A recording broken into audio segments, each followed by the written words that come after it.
She will never say this out loud, but there is one psychological trigger that can quietly hijack her mind. And once it's planted, she cannot stop thinking about you.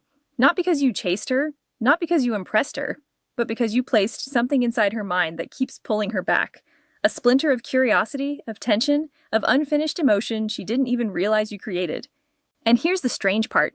When it works, she won't feel manipulated. She'll feel intrigued, drawn in, almost compelled to figure you out. In fact, most of the time, she'll believe the attraction was entirely her idea.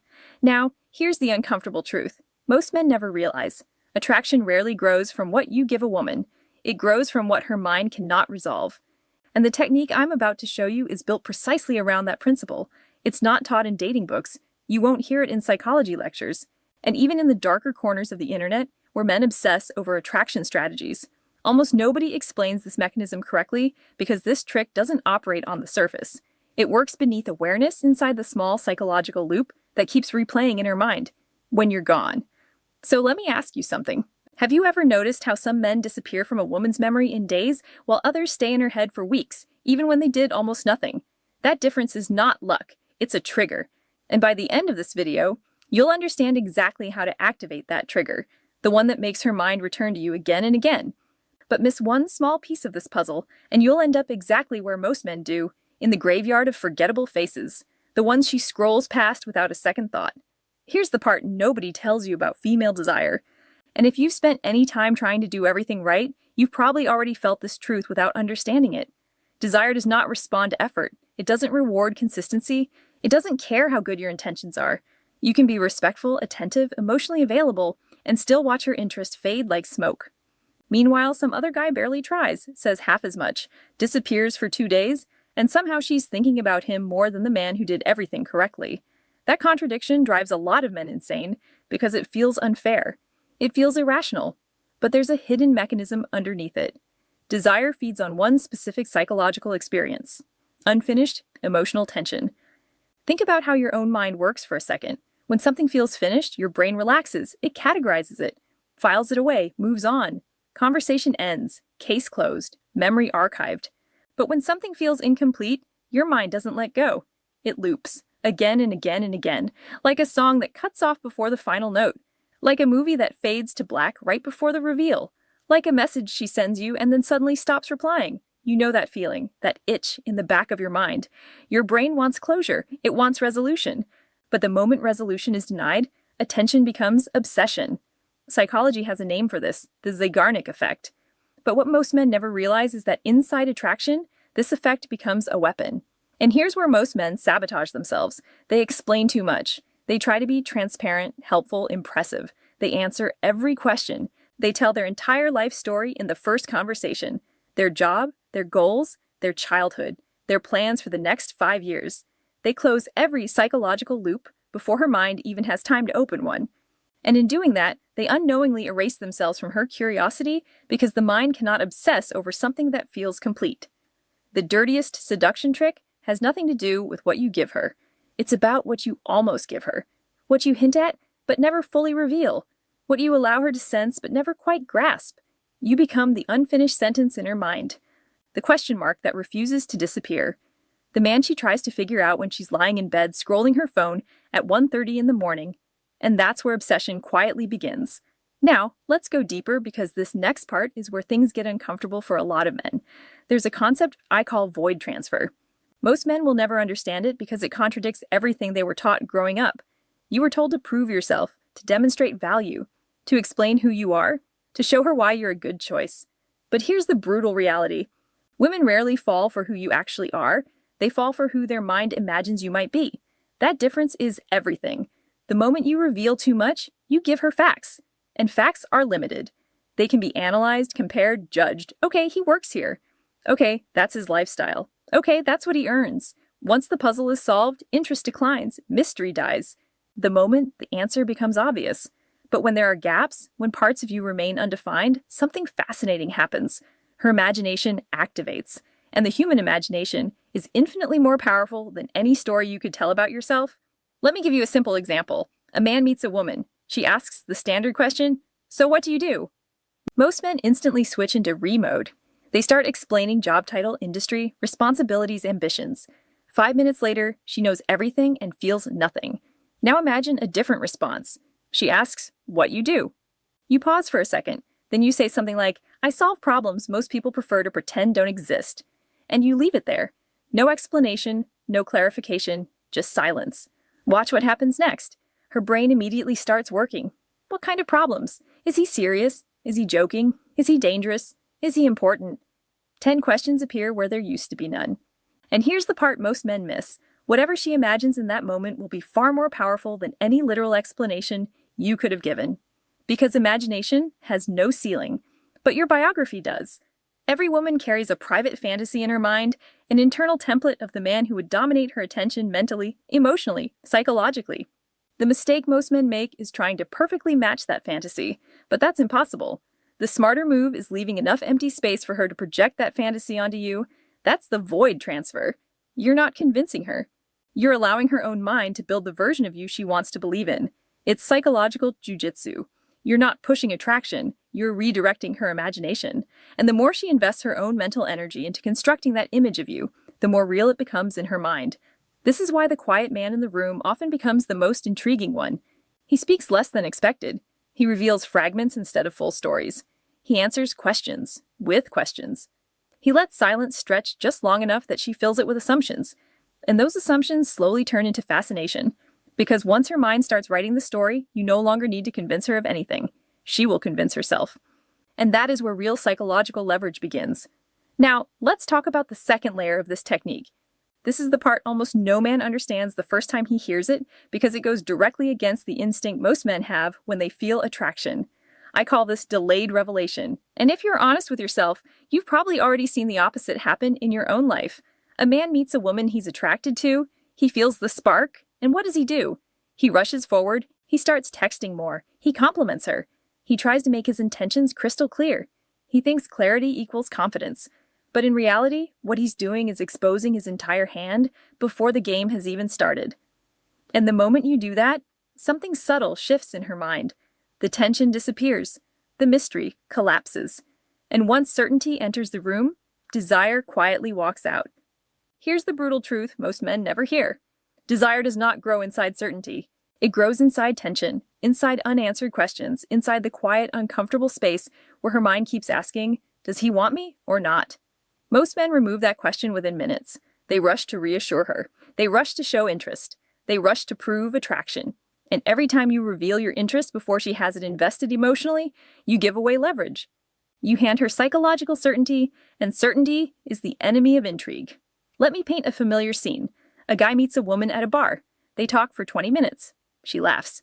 She touches his arm once, maybe twice. His brain instantly interprets that as green lights everywhere. So, he escalates. You're different. I really like your energy. We should definitely go out sometime. And suddenly something subtle changes in her eyes. You've seen it. That microscopic withdrawal. It's not dramatic, but it's there. Because in her mind, the dynamic just flipped. She no longer wonders whether she has your attention. She knows. And once she knows, the game loses electricity. Now contrast that with a man who understands delayed revelation. He feels attraction, but he doesn't rush to display it. He allows the tension to breathe. She laughs. He smiles, but doesn't chase the moment. She leans closer. He notices, but doesn't immediately reward it. She tries to read him. And suddenly a quiet psychological loop begins forming in her mind. What is he thinking? Does he like me? Why isn't he reacting the way other men do? And right there, a very subtle shift begins. She starts investing attention, and attention is the first currency of attraction. Think of it like emotional economics. Every moment she spends trying to decode you, every glance she replays in her mind, every small interaction she analyzes later, she's spending psychological energy. And the more energy she spends, the more she subconsciously wants a return on that investment. That's why the men who pull back slightly often trigger more pursuit. Not because they're playing games, but because they understand something most men never learn. What you give freely has almost no perceived value. What requires effort, what requires curiosity, what requires pursuit becomes psychologically expensive. And human beings protect what feels expensive. So how do you actually practice delayed revelation in the real world? It's simpler than most people think. When she shows interest, don't mirror it instantly. Acknowledge it, but don't amplify it. If she compliments you, don't rush to thank her like a man starved for validation. Receive it calmly, almost like it's normal. Because to a man grounded in his own frame, Admiration is not surprising. If she escalates energy, you stay steady. Not cold, not rude, just unmoved. A quiet smile, a moment of eye contact, almost as if you're saying without words, "I see what you're doing." And then you let the moment pass. That small void you leave behind becomes powerful because nature hates empty space. And psychologically, she will feel the urge to fill it with more effort, more attention, more curiosity, more pursuit.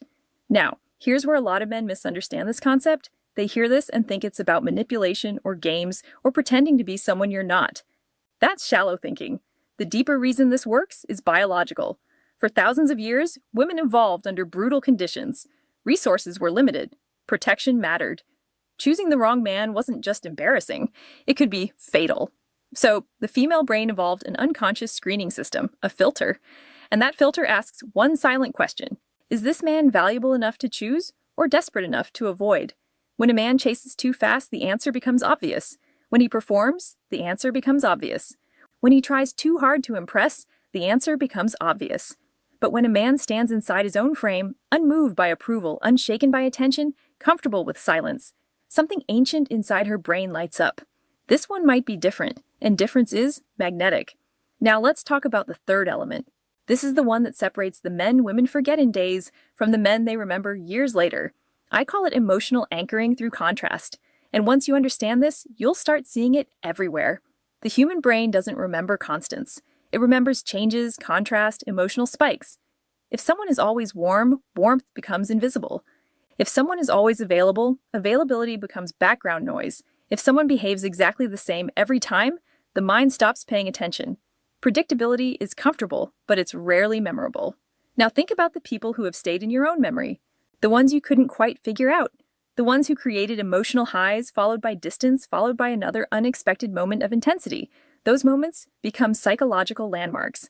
And the same thing happens inside attraction. A man who is always available fades into the background of her life. But a man who creates emotional contrast, presence and absence, warmth and cool detachment, intensity followed by quiet distance, he becomes difficult to forget. Let me give you a real-world example. You meet a woman and have a conversation that's unusually deep. Not surface-level small talk. Real eye contact. Real attention. You listen in a way most people don't. For a moment, she feels seen and that emotional spike registers in her nervous system. Then you disappear for a while. Not dramatically, not with explanation. Just enough space for the absence to be noticed. Her brain compares the silence with the intensity she felt earlier. And that contrast creates tension. When you show up again later, you don't apologize. You don't over-explain. You simply bring that same grounded presence again. And now, something interesting happens inside her mind. She remembers the emotional high. She felt the absence. Now she feels the intensity again. And suddenly the thought appears, I don't want to lose that feeling. And right there, obsession begins forming. Because attraction isn't only about what you give, it's also about what you withdraw and what you reintroduce. That oscillation creates powerful neurological patterns. Dopamine spikes followed by dips followed by spikes again. It's the same psychological loop that makes people pull the lever on a slot machine again and again. The same mechanism behind gambling, behind addictive games, behind almost every compulsive behavior. You're not forcing anything. You're simply activating the natural rhythm of anticipation and reward. And when that rhythm locks into her nervous system, you stop being just another man she met. You become a pattern her brain wants to repeat. Let me tell you about a man I once observed. We'll call him Marcus. Marcus wasn't the tallest guy in the room, not even close. He wasn't the richest either. No flashy watch, no designer suit screaming for attention, and he definitely wasn't the loudest. You know the type I'm talking about. The guy who walks into a room and immediately starts performing, talking too much, laughing too loudly, trying to prove he belongs. Marcus did none of that. If you looked at him for the first time, you might even underestimate him. Quiet posture, relaxed shoulders, almost indifferent to the chaos around him. But something strange happened whenever he entered a space. Women noticed, not instantly. That's the interesting part. It was gradual, like gravity, at first nothing, then small glances, then longer ones, then the subtle awareness that his presence had somehow shifted the atmosphere of the room. I watched him one night, at a small gathering, music playing, people talking, the usual social dance. A woman approached him. You could tell immediately she was interested. The body language was obvious if you know what to look for. The slight lean forward, the way she touched his arm while laughing, the way her voice softened slightly when she spoke. Clears throat. Now watch what most men do in that moment. They light up. They lean in. They start trying to impress. Suddenly, their voice changes. Their posture shifts. They begin performing like a salesman trying to close a deal. Marcus did the opposite. He listened. Not the fake listening most men do while waiting for their turn to talk. Real listening, still focused. His eye contact was calm, steady, almost uncomfortably direct. He spoke very little. Short answers, no explanations, no stories about himself unless she asked directly. And then something happened that most men would never have the discipline to do. Mid-conversation, he excused himself, not awkwardly, not apologetically, just calm. "I need to go talk to someone for a moment. It was good meeting you," and he walked away. No lingering, no looking back, no attempt to secure a number, nothing. I watched her face when he left. First there was confusion, a flicker of it, like her brain was trying to process what just happened. Then something else appeared, curiosity. And curiosity is one of the most dangerous emotional triggers in attraction. For the rest of the night, her eyes kept drifting toward wherever Marcus was standing. She tried to act normal, but the attention was there because he hadn't done what every other man does. He hadn't chased. He hadn't complimented her. He hadn't tried to prove himself. And most importantly, he hadn't given her certainty. And that uncertainty became the loudest thing in the room. Later that night, she approached him again. But this time, the dynamic had shifted. Her posture was different, more open, more invested. She asked more questions. She leaned in more. She laughed a little harder. She was chasing. Marcus didn't change at all. Same calm presence, same minimal words, same quiet confidence, and the same willingness to walk away at any moment. 3 months later, I saw them together again, and the difference was striking. She was completely devoted to him, the kind of attention women rarely give unless they feel something deep. When I asked him what he did to make that happen, he laughed, not arrogantly, just like someone who understood something most people don't. And he said a sentence that stayed with me. "I didn't try to make her like me." He paused. "I just made it difficult for her to forget me. That's it. That's the entire mechanism. Void transfer, delayed revelation, emotional anchoring, 3 psychological forces working together. Now here's the part you need to understand at a deeper level. This isn't about becoming some manipulative character. It's about stripping away the desperate behaviors society programmed into you. From the time you were a boy, you were trained to behave a certain way. Be nice, be agreeable, share your feelings, express interest openly, chase what you want. That conditioning works perfectly for friendship. But inside attraction, it quietly destroys your leverage. Because attraction is not polite, it's primal. It doesn't care about your good intentions. It responds to power dynamics, to perceived value, to subtle signals that reveal whether a man needs approval or stands independent of it. Every time you over-explain yourself, you lose power. Every time you justify your behavior, you shrink your presence. Every time you look for reassurance in her eyes, you confirm a silent suspicion inside her mind. Maybe he's not that valuable after all. But when a man holds his frame, when he remains calm under attention, when he allows uncertainty to exist without rushing to resolve it, something ancient activates inside her nervous system. It's not logical. It's not rational. Her body reacts before her mind has time to analyze it. And that's the dirtiest part of this entire technique. She will feel something happening. She'll sense that you affect her differently, but she won't be able to clearly explain why, because by the time her conscious mind tries to understand it, she's already emotionally invested. Now, I need to give you a warning. This technique requires something most men don't actually have, and without it, everything I've explained collapses. You need genuine abundance mentality.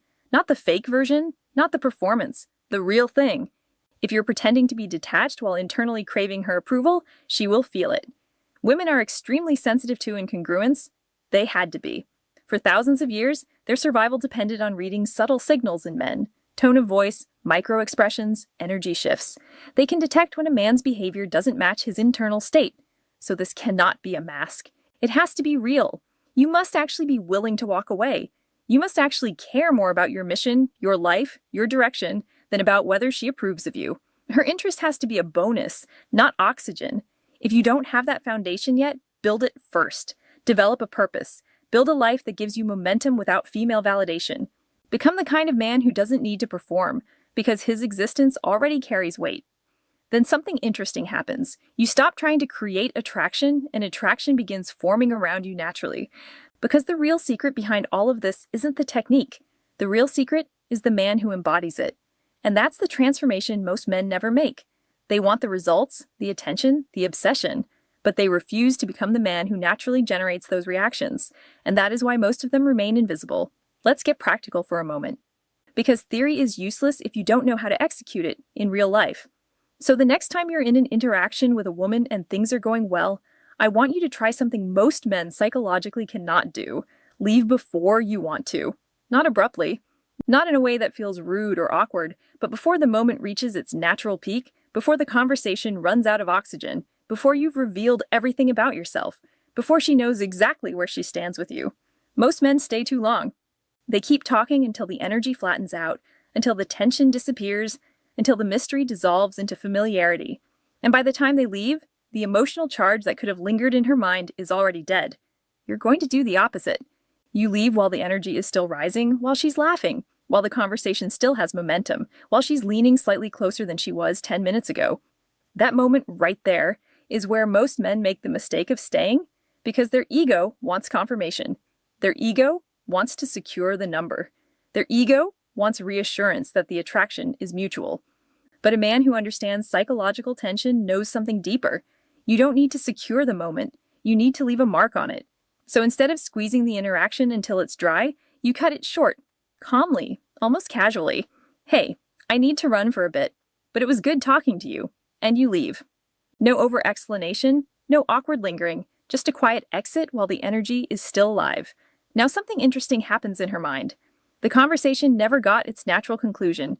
The emotional momentum was interrupted mid-flight, and her brain does what the human brain always does with unfinished experiences. It tries to resolve them. She'll replay small details. The way you looked at her, the pauses in your conversation, that moment where you smiled slightly but didn't explain why, and suddenly a thread forms, a psychological thread that remains attached to you even after you've walked away. Now let's talk about texting, because this is where men destroy everything they created in person. You've seen it. The guy who seemed calm and grounded during the interaction suddenly turns into a different person on his phone. She sends a message and within 30 seconds he replies. Then another message, then another. Suddenly the mysterious man she met has become permanently available. Instant access, instant validation, instant predictability, and just like that, the intrigue collapses. Here's the principle you need to internalize. When she texts you, your response time should reflect the reality of your life, not your excitement. If your phone is the center of your world, she'll feel it. But if you're actually busy working, building something, focused on your own direction, then her message simply becomes one small element inside a much larger life. You respond when you naturally have the space to respond, not because you're trying to play a game, but because she genuinely isn't the center of your attention yet. When you do reply, you stay present, engaged, but concise. You answer what she asked without opening 10 new explanations. You leave small spaces in the conversation, questions unanswered, details unexplored, the sense that there's more beneath the surface. But she's only seeing fragments. Now, let's talk about something most men are terrified of. Silence. In person, silence is one of the most powerful psychological tools you have. But most men panic the moment it appears. You've seen it happen. The conversation pauses for 3 seconds and suddenly the guy starts talking again. Random topics, nervous jokes, anything to avoid that quiet space. But silence is not your enemy. Silence is pressure, and pressure reveals investment.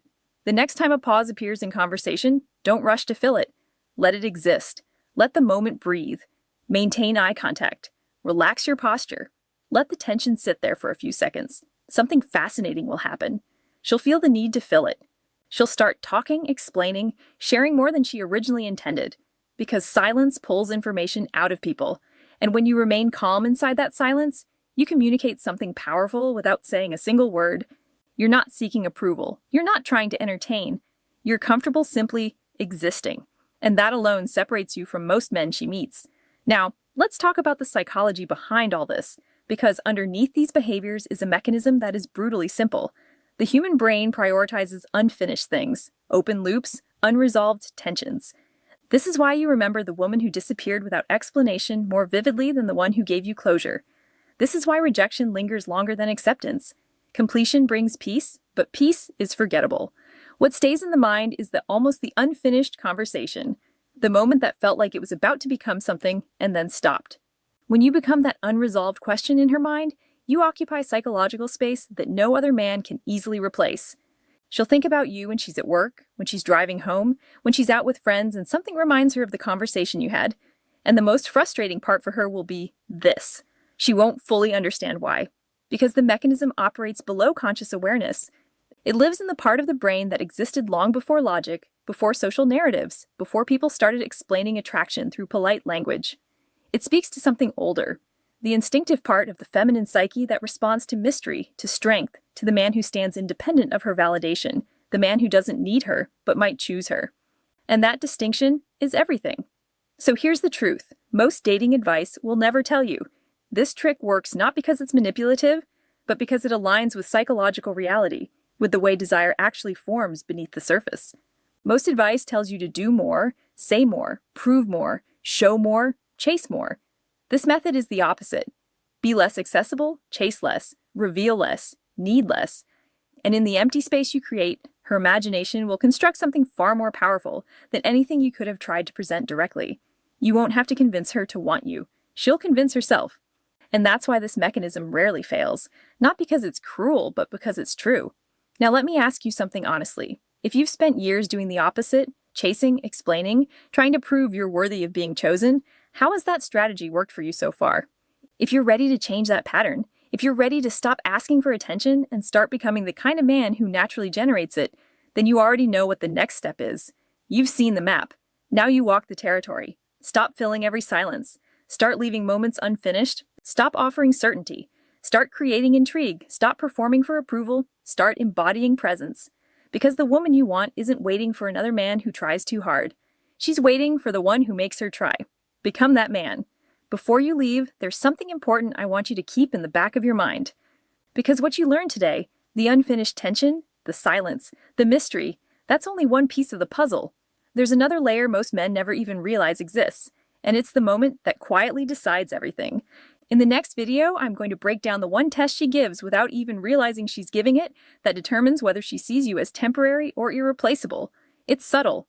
Most men completely miss it. And the way you respond in that moment can either kill attraction instantly or lock it in permanently. If you think you understand the game now, wait until you see that.